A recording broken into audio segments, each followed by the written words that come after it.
Loki Season 2, Episode 4 is now streaming on Disney Plus. I gotta check it out after seeing Five Nights at Freddy's, and it's fantastic. I mean, this might be my favorite episode of the season so far, and just maybe one of my favorite episodes of the entire show so far. Of the 2 seasons, the writing of the show is beyond any other MCU show. I wish every other MCU show had this type of care put into it, like Secret Invasion or She-Hulk Attorney at Law, or Falcon and the Winter Soldier. Though I did like that much more than the previous shows I named, but this show has the best writing, the best performances, the best everything from each and from every one of the Disney Plus shows. I mean, the performances, Owen Wilson's fantastic, Tom Hiddleston's fantastic, but the real standout of the show so far is Jonathan Majors as Victor Timely.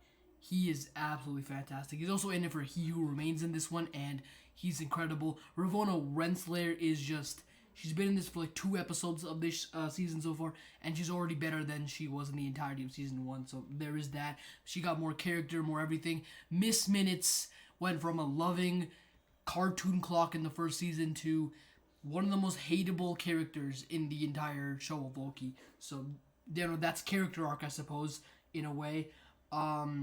This season is taking background characters or like supporting characters from the first season, like Casey, B-15, characters such as that didn't have a lot to do in the first season, and putting them in the spotlight, in the front of the roster, and they were. Casey is entertaining and fun. B-15 is getting a character arc of some sorts, and Obi, who just appeared like a couple episodes ago, is fantastic. Ki Huai Kwan is like cooking it in with this one, and it makes sense.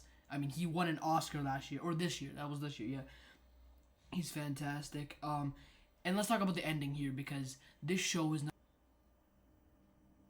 to pull the trigger, because last episode we had like everybody die from a timeline, so that's like trillions of people, and now we have a bunch of people die in a very brutal way. We don't see that because this is an MCU show run by Disney, so obviously they wouldn't show people getting smushed by a giant square, but that does happen, and it's like we only see B-15's reaction to it, and it's still brutal. When that's what's happening, that means your performances are just outstanding, because we get to see someone's tear fall, and we already know that whatever happened is bad.